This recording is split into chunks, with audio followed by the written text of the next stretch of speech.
the unremitting hostility against minorities in Bangladesh, including Hindus, Christians.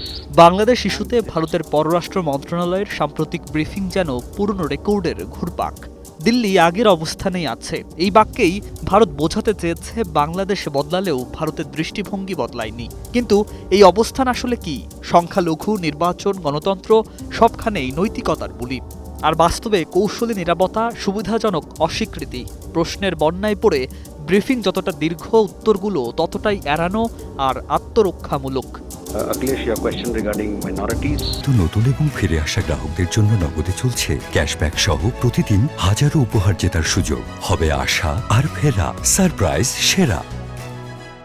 সংখ্যালঘু প্রসঙ্গে ভারত যে উদ্বেগ দেখালো তা শুনে মনে হয় দিল্লি যেন বাংলাদেশের মানবাধিকার পাহারাদার, অথচ নিজেদের রাজ্যে বাংলাদেশ মিশনের সামনে হিন্দুত্ববাদী বিক্ষোভ, হামলা, বড়দিনে খ্রিস্টানদের উপর আক্রমণ, এসব নিয়ে ব্রিফিংয়ে কোনো টু শব্দ করেনি ভারত।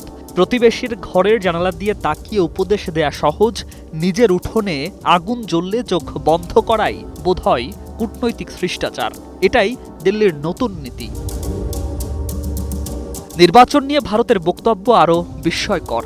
অবাধ, সুষ্ঠু, অন্তর্ভুক্তিমূলক নির্বাচনের বুলি আওড়ালেও ইতিহাস ভুলে যাওয়ার ভান করেছে নয়াদিল্লি। যে ভারত গত ১.৫ দশক ধরে বিতর্কিত নির্বাচনগুলোতে শেখ হাসিনার সরকারের পাশে প্রাচীর হয়ে দাঁড়িয়েছিল, আজ তারাই গণতন্ত্রের পাঠ শেখায়।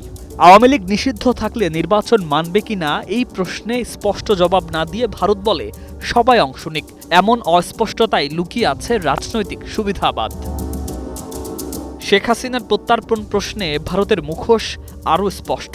মানবতা বিরোধী অপরাধে দণ্ডপ্রাপ্ত হাসিনাকে ফেরত দেওয়ার অনুরোধে দিল্লির জবাব, বিষয়টি যেখানে ছিল সেখানে আছে, অর্থাৎ আইনের কথা বলে রাজনীতির আশ্রয়। পলাতক আসামি ফেরাতে আইনি জটিলতা দেখানো ভারতই আবার অন্য দেশের ক্ষেত্রে দ্রুততর নজির দেখিয়েছে। এই দ্বিমুখী মানদণ্ডই বাংলাদেশের ক্ষোভের মূল।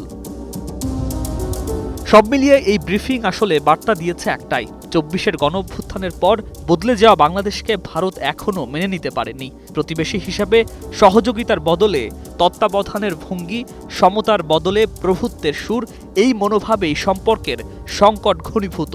ইতিহাসের নতুন বাঁকে দাঁড়িয়ে বাংলাদেশ এগোচ্ছে নিজের পথে। দিল্লি যদি সত্যি বন্ধুত্ব চায়, তবে আগের অবস্থান নয়, নতুন বাস্তবতাই মেনে নিতে হবে। নিউজ ডেস্ক, ২১শে টেলিভিশন।